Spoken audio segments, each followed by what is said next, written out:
What I did think was that it was the best of the songs that I had written at that point. Summer of 1965, four session musicians walk into Columbia's Studio A in New York and lay down electric guitar, bass, and drums over a folk song that had flopped a year earlier. And so, they sent a telegram and said, well, there you go. You're on the charts. I didn't know it was a hit until I picked up a cash box in Copenhagen. See, and I said, oh, ho, ho, what's this? And there it was. The two singers whose voices are on the tape have no idea it's happening. Nobody asked them.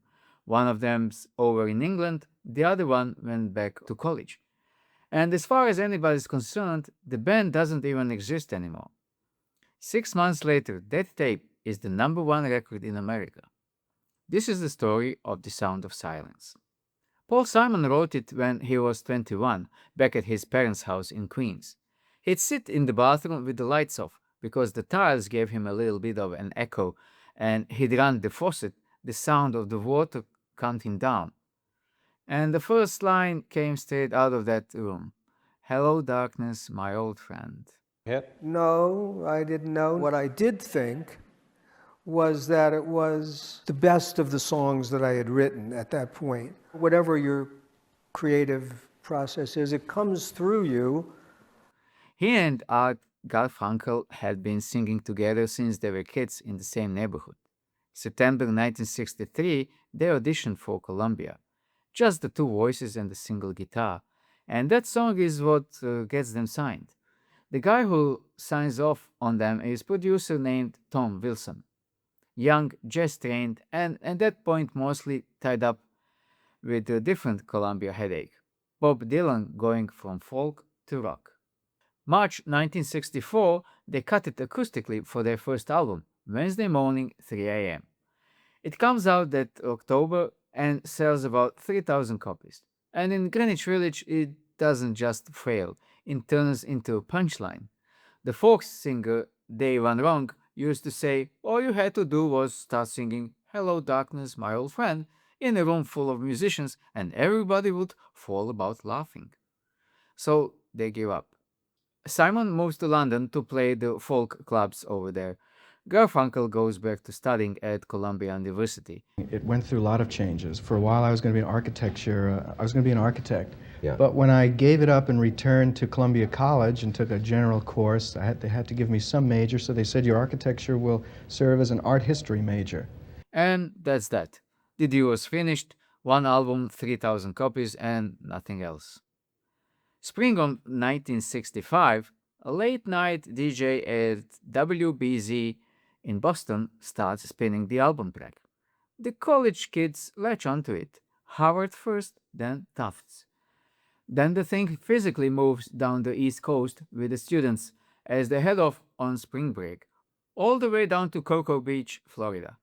There's a Columbia promo man down there handing out free copies on the sand, and he keeps getting asked about this one song, a track everyone had written off from an album nobody bought by a band that had broken up. So he picks up the phone and calls New York. And that call lands on Tom Wilson's desk at just about the perfect moment. Wilson has just finished producing Like a Rolling Stone.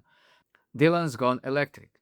The Birds are sitting at number one with an electric Dylan cover. This whole folk rock sound is happening right then, and some of it is happening in Wilson's own studio. So he pulls the Sound of Silence back out and plays it again. And he can hear why radio won't go near it. It's too soft. But he can also hear exactly what is missing. So he books Studio A. He hangs on to two of the players from the Dylan session, guitarist Al Gorgoni and drummer Bobby Craig. Brings in a second guitarist, Vinnie Bell, and the bass player Bob Bushnell. And he has them play along to that tape from year before. And it very nearly falls apart. You see, the original had been recorded with no drummer and no click track, so the tempo wanders all over the place. And now this band has to chase two singers who never dreamed anyone would be following them. There's a moment where you can actually hear the rhythm section drop right down in speed so the voices can catch up. And they left it in. Then the engineer, Roy Halley, drenches the whole thing in echo, the same big sound the birds were getting on their records. But besides that, he really was like a genius of echo. And through all of this, nobody phones Simon and nobody phones Garfunkel. Legally, they didn't have to.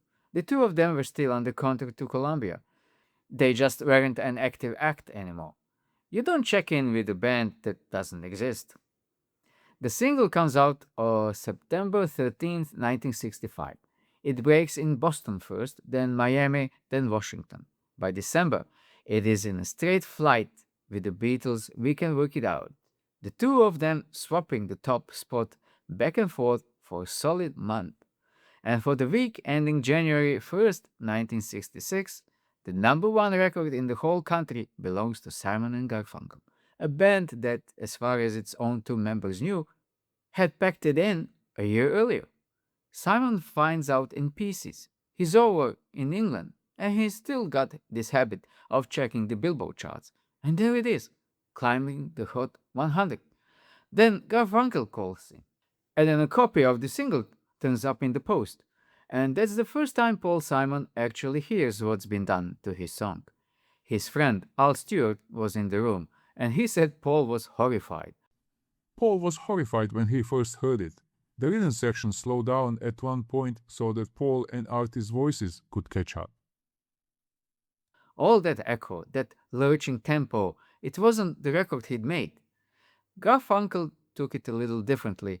What he reportedly said to Wilson was, "It's interesting, I suppose it might do something, it might sell." So Simon flies home, and the two of them both end up back in their childhood bedrooms. Two grown men with the biggest tongue in America living with their parents. And one night they are sitting in Simon's car, parked on the corner in Queens, and the announcer on the radio reads out the chart. Number one, Simon and Garfunkel. We're sitting in the car smoking, and Sound of Silence came on, and they said, number one record, The Sound of Silence by Simon and Garfunkel. And Garfunkel turns to him and goes, "That's Simon and Garfunkel. They must be having a great time." Columbia wanted a full album out right away. They threw it together in a matter of weeks, and the label called it Sounds of Silence. So nobody flipping through the record bins could miss what they were buying. And then 2 years later, The Graduate comes out. The film opens on this song and closes on it too. And that's really the point where it stops being just a hit and turns into something that never quite goes away. And Simon never re recorded it. The vocal you hear on that famous version is the exact same take from the March 1964. Same two voices, same single guitar as the record that sold 3,000 copies and get laughed out of Greenwich Village. The only thing that ever changed was everything Tom Wilson piled up on top of it in one afternoon without asking a single person. And Wilson barely hangs around to see it happen. He leaves Columbia not long after, and by 1966, he's over at Verve, producing Frank Zappa and the Velvet Underground. As for that tempo flow, the one that horrified Paul Simon, the band dragging so the voices could catch up, nobody ever fixed it. It's still sitting right there in the mix. Every copy that ever sold, and there were something like 9 million of them, has that little stumble baked in. Simon's been singing over Tom Wilson's One Afternoon of Work for 60 years now, and nobody ever asked him.